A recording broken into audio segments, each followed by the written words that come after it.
In today's video, I'm going to teach you how Circle.so Livestream works with a full walkthrough, whether you're a community manager or just someone looking to engage more intimately with your audience. Circle's Livestream feature offers a seamless way to connect. Let's dive in. To get started, you're going to need to navigate to the Getting Started section of Alali's community.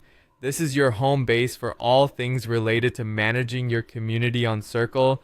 Once you're there, you'll see a straightforward setup, which makes it easy to find the options you need. First up, you'll want to locate and click on the Go Live button. This is your gateway to broadcasting live to your community. Clicking this button will bring up your live stream options. Now, when you're deciding how you want to go live, Circle gives you a variety of options. This flexibility is crucial as it allows you to tailor the live stream to fit both your style and the preferences of your audience. Whether you're looking to dive straight into a live session or perhaps set it up for a later date, you've got the options at your fingertips. Once you've chosen your preferred live stream method, it's time to enter the details of your live session. Inputting accurate information here is key, as this will ensure your audience knows exactly what you're offering and when. You should include a catchy title, a brief description, and any relevant tags to make sure your live stream stands out.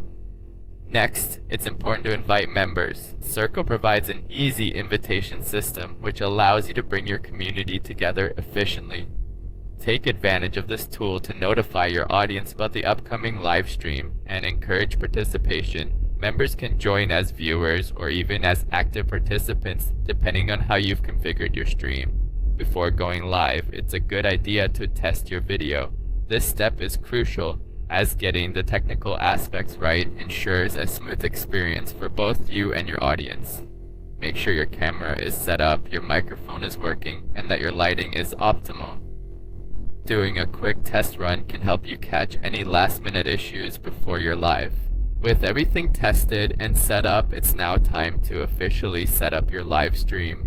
This involves finalizing any technical settings such as resolution and frame rates. Adjust these settings as necessary to match your environment and ensure a high-quality live experience. Remember that a well-prepared live stream not only looks professional, but also helps foster a more engaging and meaningful interaction with your audience. And there you have it, a full walkthrough of how to use Circle.so's live stream feature.